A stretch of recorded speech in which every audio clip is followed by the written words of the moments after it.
Have you finished a draft of your novel and you're ready to self-edit, but you don't know where to begin?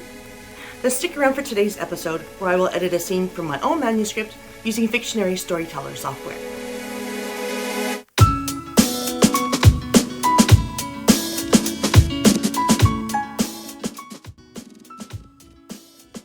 Hi everyone. In my last video, I gave you an overview of Fictionary StoryTeller software for self-editing. And my opening scene I showed you last time, as soon as you log in, you're open up on this page here. We have my bookshelf overview, visualize and evaluate. So you're looking at the overview when you open up.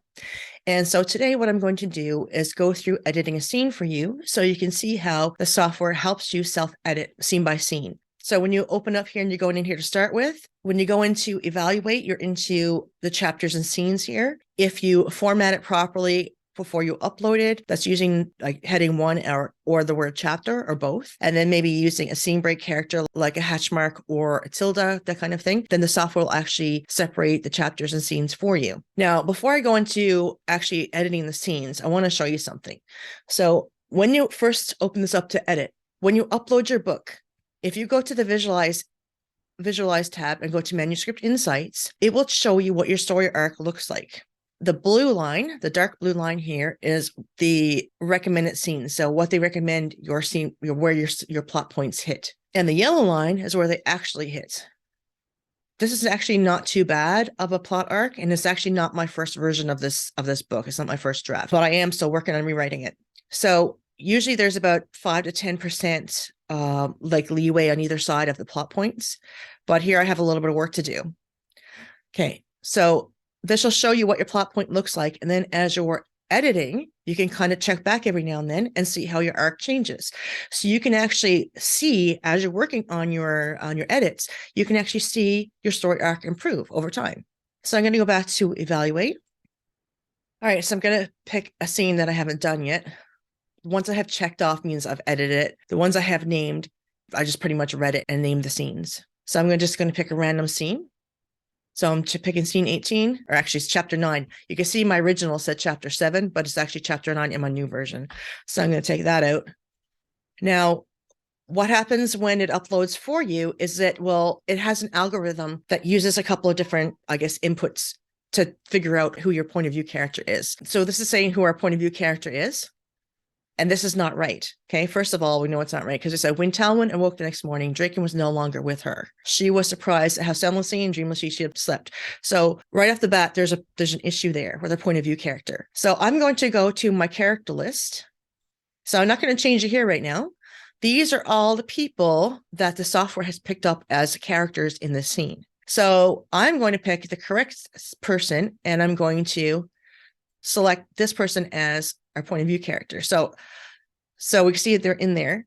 And if you go to the view characters and you see that there are some named that aren't actually in the scene, but they've just been mentioned, you can just click the arrow and it'll go over into the characters mentioned. The characters in the scene is like having someone who's on stage. Characters mentioned is people who are talked about who aren't actually in the scene or not on stage, so to speak. Okay, so there's my list of characters.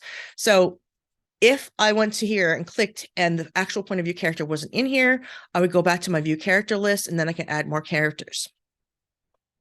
But she was in the drop-down list, so we're good there. Now, after checking the character, that the POV character is correct, what I normally do is I go to plot, because there's some things you can do really quickly in plot. Now, the scene name is actually really important. So once you've read through your scene, if you can name your scene in 3 or 4 words, then you're good. If it takes you like, say, 10 words to name your scene, then that probably means that your scene goal is not focused and that you might need to either rewrite it or to divide it into 2 scenes, that kind of thing. So I'm not quite ready to name it yet because I haven't run through it again yet. But some things we can quickly do is opening type. So if we go to the first scene, when Talwyn awoke the next morning, Draken was no longer with her. She was surprised at how soundlessly and dreamlessly she had slept. So opening type, I'm going to put it as thought. You could say it's kind of action because it's her awakening, but this is kind of what she's thinking about. So I'm going to put it as thought. Then closing type, I'm going to skip right down to the bottom. And my last line here is when Aragon was at the front of the room, just a few feet from her, he stuck his thumb and middle finger in his mouth and let out a long, loud, sharp whistle. So I'm going to call that action. This is what he's doing. The next one that can be easily and quickly done is entry hook and exit hook. So The entry hook, if you don't know what you're looking for, you can click on these little blue boxes with the question marks in them. So if I click on that, it's going to tell me what I'm looking for. So grabbing the reader's attention with a great scene hook will keep them reading your story. And look, there's a little video you can click on to watch. Okay. So an entry and exit hooks, and this one, does my scene start in the right place? So sometimes if your opening is not as strong as it should be, it could be because it's not starting in the right place. So if you watch these two videos, I'll give you information on how to decide if it starts in the right place and how to make sure you have a strong entry hook. So, and if you click here as well, it gives you more information. So when I'm editing for other people, I don't always fill this out completely because there's a lot to go through. I'll either put, what I'll do is put a Y if there's an entry hook, but it's not really strong. I'll hit the check mark if it's an excellent entry hook. I'll hit weak if there's a hook there, but it's not very strong. This is yes, but it could be stronger. So that means it's like so-so. If there's no hook, I'll put none or no hook. But if you want, you can actually either say what the hook is. You can either kind of type it out or copy and paste it. So if I want to copy and paste it here, then it's there. But if you want to shorten it as well, you can describe what the hook is. And I would suggest when you're first starting to do this, it's actually probably a good idea to actually type it out because it will give you an idea of how strong your hook is, or if you kind of like just glance down as you're going, it'll give you an idea of how you're doing for your hooks. This, I'm actually going to take this out here because I don't need that. This is not really a very strong hook. Is it a hook? Maybe, because he was with her, now he's not. But it's not a strong one. So I'm going to put weak for that. So if it's not something that's going to grab someone's attention right away and draw them right into the scene, then I'm going to put weak. And at the end, while she waited, she saw Aragon moving towards her and realized that the Elder Council had arrived sometime during her speech. When Aragon was at the front of the room, just a few feet from her, he stuck his thumb and middle finger in his mouth and let out a loud, sharp whistle. So we know he's up to something, obviously, and he's calling for people's attention. So I'm going to put yes. I would put yes or check mark for this one. I'll put the check mark for now. I might change it when I'm reading through. It depends on everything else in the scene. Scene middle, I can actually go right to the scene middle.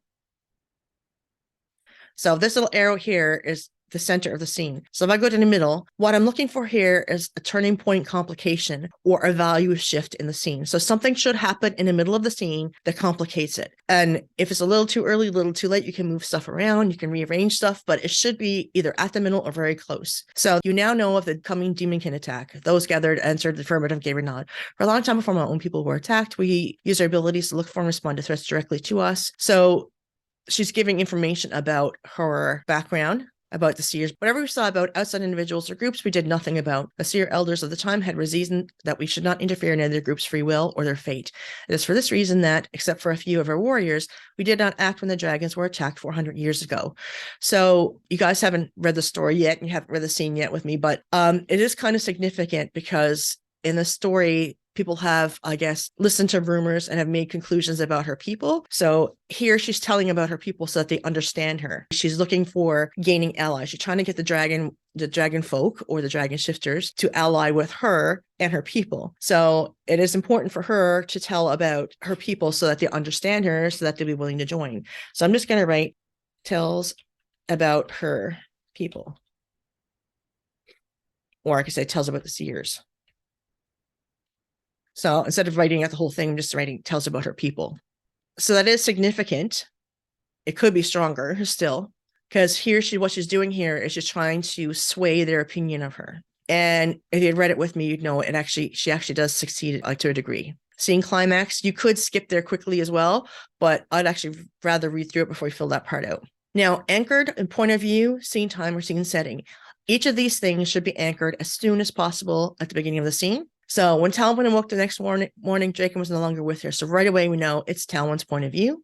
Same time, she said, this is the next morning. She's not really being very specific about the time in this scene, but it is related to the last scene. So we know it's directly following from the last scene. So I'm going to say yes. Scene setting. Let's see how far down we have to figure that out. So she arose and made herself for the day and then headed down the tunnel towards Draken's chambers. She checked inside. He was not there. She exited his chamber. And then she's going through tunnels. So we know where she is. She's like in her chamber. She's going down a tunnel. She's visiting his chamber. She's going down a tunnel again. So this is describing where she is. So I'm going to say yes, it's anchored in scene setting. This is not a story arc scene, so I'm not going to change that right now. So I'm going to go back to character. Point of view goal. So what is she trying to accomplish in this scene? So when Talwyn awoke the next morning, Draken was no longer with her. She was surprised at how soundlessly and dreamlessly she had slept after Draken had laid down with her. This had been the first time in years that she hadn't dreamed, and one of the rare few truly restful sleep she had in a very long time. She arose and readied herself for the day, then headed down the tunnel towards Draken's chambers. She checked inside, but he was not there. As she exited his chamber, she heard voices echoing quietly through the tunnel, so she made her way down to the throne room. When she got there, she saw Draken at his throne, Adrio and Darcio beside him, and a young adolescent female standing before him. Talwyn recognized the female from her vision and knew she was the sorceress. As Talwyn approached the throne, Draken stood and introduced the females. I present to you the seer champion, Talwyn Sevi. Talwyn, this is our sorceress, Aethna. They both bowed their heads to one another. The protectors will be arriving shortly. I thought we should have some time to speak with Aethna first. I've read the book before, so I have a better idea of this, but you can kind of tell from what I'm reading so far. She went to search for Draken. Why is she searching for Draken? She was going to go get him so they could come and meet with the protectors. I'm going to type in find Draken and meet with protectors. All right, so then we don't know the character yet. We're going to read through some more to figure this out. Talwyn nodded her approval and then turned to the young sorceress. Aethna, has Lord Draken informed you of why I asked to see you here today? Yes, he said that I'm in danger, that demonkin are going to attack and try to take me away. The girl trembled as she spoke, and her voice quavered. However, she also lifted her chin and met Talwyn's eyes. She was a brave one, willing to meet her fears head on. Talwyn just hoped she wasn't foolishly so. They don't intend to harm you from what I could see. Talwyn hoped this information would help to calm the girl some. However, they want you for some reason that I haven't been able to ascertain. Would you have any idea why they might want you? Have you been practicing any magic that might have drawn the attention of someone watching for those kinds of things? No, I don't think so. Aethna shook her head. The most powerful thing I've done so far is a fireball, but I've only been able to do small ones. They hardly even leave a black mark on the wall when I throw them. Why would a dark sorcerer want an unpracticed pre-manifestation sorceress? For now, Talwyn told her, until we figure this out, keep close to your protectors.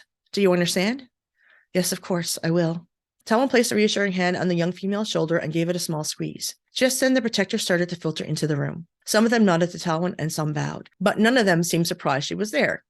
Obviously, Draken had already spoken with them. She suspected as well that many of them had heard of the seers before. Draken leaned close to Talwyn and spoke in a low voice. I've already given them the reason for your presence here and informed them of the coming attack. Thank you, Lord Dragon. Talwyn met his eyes and gave him a grateful nod. Then she returned her attention forward to address all those present. So, you now know of the coming demonkin attack. Those gathered answered in the affirmative gave a nod. For a long time before my own people were attacked, we seers use our abilities to only look for and respond to threats directly related to us, or to warn the Gate Kings of danger. Whatever we saw about outside individuals or groups, we did nothing about. The seer elders of the time had reasoned that we should not interfere in any other group's free will or their fate. It is for this reason that, except for a few of our warriors, we did not act when the dragons were attacked 400 years ago. The many protectors in the room have been listening silently and respectfully to this point. Now there were several murmured voices around the room. Don't worry, though. Talwyn spoke a little louder to be heard over the voices. When they quieted, she continued. We were punished for our mistakes, for our short-sightedness. She huffed and shook her head. I'm not certain how much you know, since you were already here in the mountains by then, but not quite 100 years after what happened to your people, the humans attacked the seers. My people. Many of us were slaughtered, including my own family. She paused, looked at the floor, and gathered her thoughts and emotions. After a moment, she continued. You might wonder how people with our gifts would end up slaughtered when we should have seen what was coming. Well, we do have some blind spots in our sight. It was also because we saw enough to know that the humans had been manipulated by the demonkin to fear and mistrust us. They were essentially being used as weapons, while the real culprits hid themselves behind the scenes. Because of this, many seers felt that the humans were innocent, and they did not fight back. I would like to think we learned from our mistakes. Talon's voice gathered in strength as she continued. My duty is to protect the keystone at Southgate first and foremost.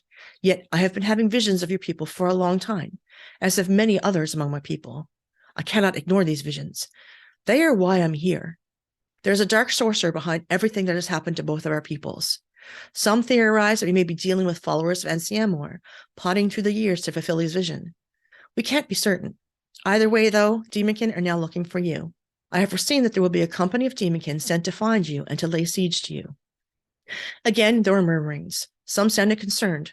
Others sounded like they were looking forward to slaughtering a few demonkin. She raised her voice again to be heard above the din. There is more. Just last night, I had another dream vision. Myself and my fellow champions believe that the dark sorcerer of our time is overextending himself, letting more of his plans slip through and into our visions. I was able to catch more details last night. First, the attack will happen tonight. This time when the voices spoke up, they were louder, angrier. That is not all. She held up her hand to stay them. I couldn't see the reason behind it, but they are after your sorceress. You will need to keep her protected throughout the coming attack. We have strong reason to believe that the events of the past 400 years are all linked, and that they may also be linked to what happened 3,000 years ago. We believe this because, in a little more than a month from now, the stars and planets will once again be aligned as they were when the Great Gate was last used. Gasps of surprise sounded from all around. The voices once again grew louder and even more concerned. Tawa knew that information would be a shock to them, so she gave them a few minutes to discuss this turn of events. While she waited, however, she saw Eragon moving toward her and realized that the Elder Council had arrived sometime during her speech. When Eragon was at the front of the room, just a few feet from her, he stuck his thumb and middle finger in his mouth and let out a loud, sharp whistle. All right, so her external goal was to find Draken and to meet with the protectors. And of course, she wanted to actually inform them of what was going on.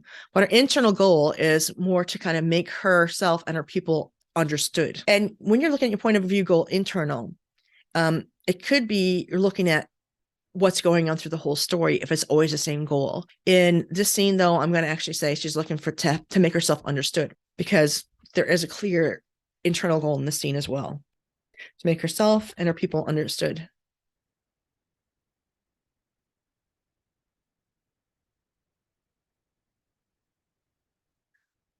Is this goal related to the plot? Well, you wouldn't know that if you haven't read the whole story yet, but if you're editing your own story, you would probably know, yes, it's related to the plot. What if the goal fails? She has succeeded in informing them of what's going on. Okay, we don't know what the result of that is yet, but she has succeeded in that part of her goal. The impact on her on the character, I'm going to say positive for now, because she did meet with them. She succeeded in meeting that goal, and they actually listened to her all through the thing. Now, we know something's going to happen with this guy coming up, but so far we're going to say it's positive. So every time we talk about impact on the point of view character and impact on protagonist, there are two different ones here, because you can have a viewpoint character who is not a protagonist. In this case, the protagonist and the point of view character are the same person. So I would not necessarily have to put that there, because the point of view character is a protagonist. But I have a habit of just doing both, just to be on the safe side. POV knowledge gain. So if she learned something here that she didn't know before, then you could put that information in there. Character in motion. Is she moving? Well, yes, because she left her room, she went down a tunnel, she found to another room, she went down a tunnel, and so on and so forth. So she's in motion that whole time. Plot, we've got mostly done. Scene name, I'm going to call it Colin meets with protectors. Okay, so I'm able to do that with like 4 words, so that's pretty good. Purpose of scene. So when you click here, it gives you some ideas. We have build suspense, character development, character introduction, don't know yet, establish mood, establish setting, intensify conflict, or move story forward. So she's been telling them that there's an attack coming, that they're going to be attacked by the Demon King, and that they're after the sorceress. So I'm going to say it's build suspense. Tension. Is there tension? Yes, there is. And if you want to leave an explanation there, you can. I'm going to say they now know they're going to be attacked.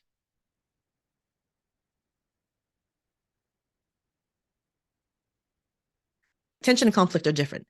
Tension is like that there's a threat of conflict. So they could have decided not to listen to her. They could have reacted really badly to her news. So yes, there's tension there, because there's that heightened emotion, like you're waiting for something to happen. Conflict, not really. We know there might be some coming from what's going on here at the end, but there's not really conflict. You don't necessarily have to have conflict in every scene, but you should have at least tension in every scene. Revelation. Did she reveal something to somebody else, or did somebody reveal something to her? No. So, and again, if you're not sure what it is, you just check here, and there's a video and there's an explanation. If you need more information, you just click more. Okay, and it gives you writing advice using the story element and what's important, and then a little video. So there's no revelation there, so I'm going to leave it blank. Usually what I do if there's revelation, I just put R for revelation, and I will leave a little note sometimes to say what it is. Backstory, same thing. Was there backstory? Yes, there was. Sometimes what I'll do is just kind of put the character names in just with initials, just to make it faster. So T tells about what happened to the Seers.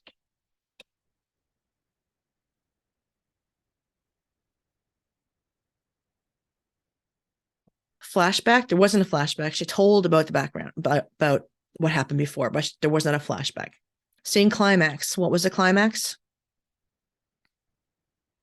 So I'm going to look here because the climax should be at or near the end. So she tells him that she thinks all this information is linked, and she tells him that the great alignment is coming up. And you don't know the significance of that yet because you haven't read the book, but that means if once the great alignment is open, the dark sorcerer can open a portal and bring demons through to bolster his army. So, and everyone knows this because it was used years ago and there was a big thing about it. So everyone in the land knows this. So Talwyn tells them the alignment will happen soon. And they are shocked. So there was a shocking piece of information there. Climax does not always have to be like a battle or something. So you're seeing climax could be something like shocking piece of information or something like that. And again, if you need more information, you can click here and get more information about it. So the scene climax is different from the novel climax in that you want to use it to keep the reader engaged. Action or sequel. Well, I know she's just kind of standing around, but she's actually giving information here. She's meeting with them. She's giving them information. This is not the reaction scene. This is her actually telling what's going on.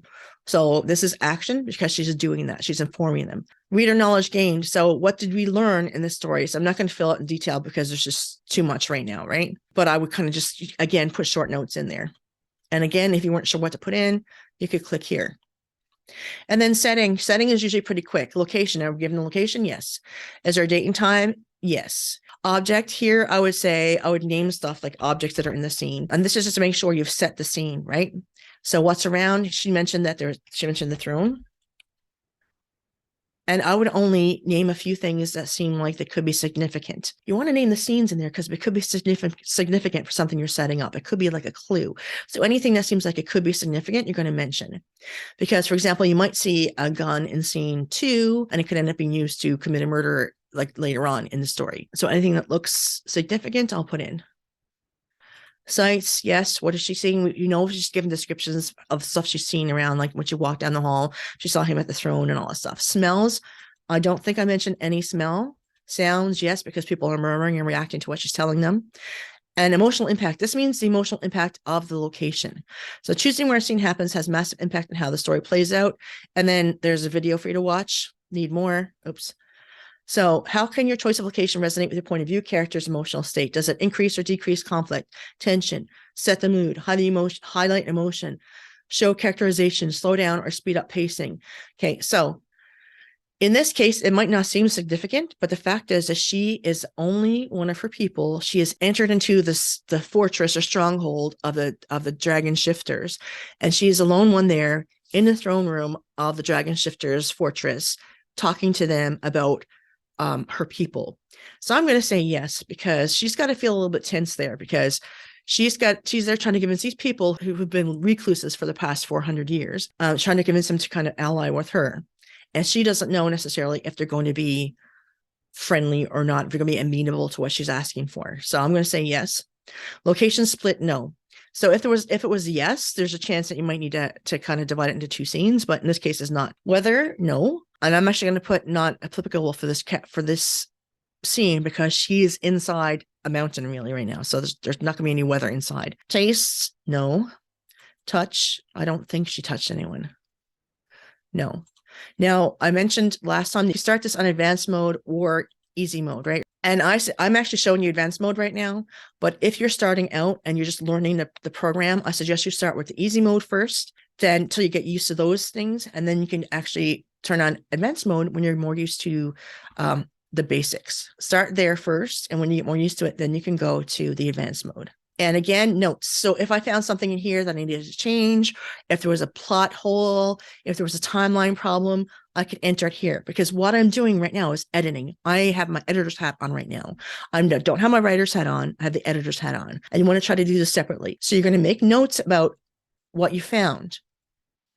And then you're going to go back later and fix it. Okay. Because right now we're just focusing on the editing part. And that's it. So all this information that I've just put in for the scene, if I go to visualize manuscript insights.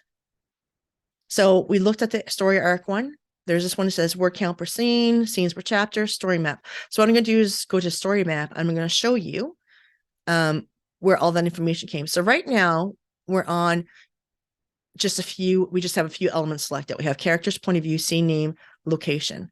But I'm going to turn it on to show the full story map so I can show you what I just filled out. So scene 18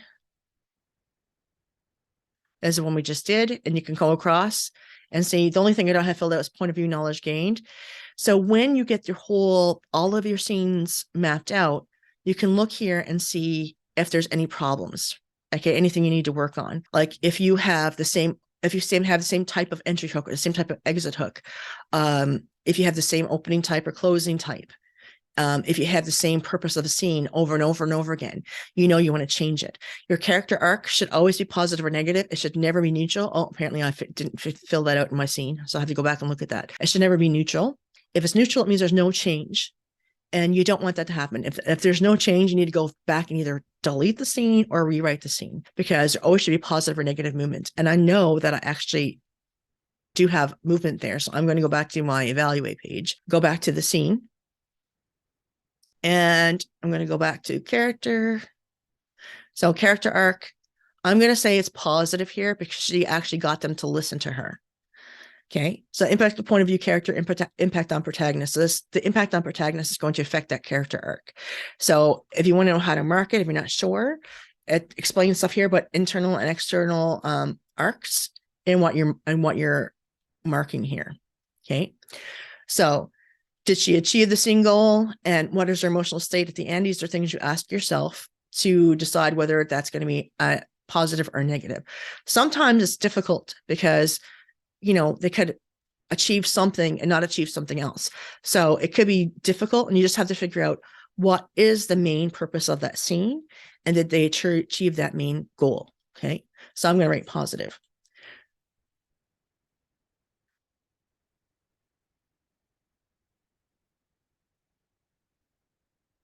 And I go back to my story map, I'm say view full story map.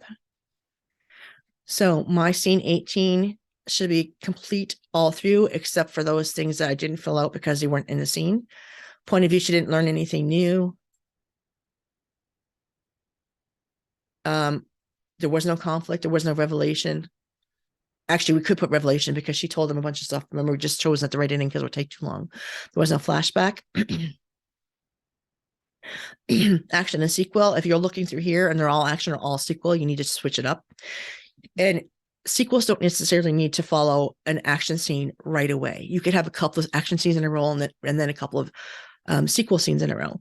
So action is like something's happening. Sequel is people are reacting to what happened, but they don't necessarily have to follow one right after the other. They can be a couple of scenes away from each other. There was no reader knowledge game necessarily. Again, for your senses, if you have a bunch of no's for some of them, you might want to go back and add some of those in, because some people, for example, don't use smells very much, and that's okay. The thing is, you're aiming for like 2 or 3 at least for every scene. But if you see there's some missing like all of the time, you might decide to go and fix that. And yeah, that's about it. That's all I want to show you for now. That's for evaluating your scenes. So that's it for me today. Thank you for coming and watching the video. Remember that Fictionary Storyteller has a 14-day free trial if you're interested in trying it out yourself without having to pay for it first, to see if it's going to be something that will be useful for you. And it's kind of like a teaching tool because it helps you self-edit your novels. And at the same time, you're learning what elements are necessary in your scenes to make them a working scene. and make them like a very effective working scene. Thanks for listening, and I'll see you next time.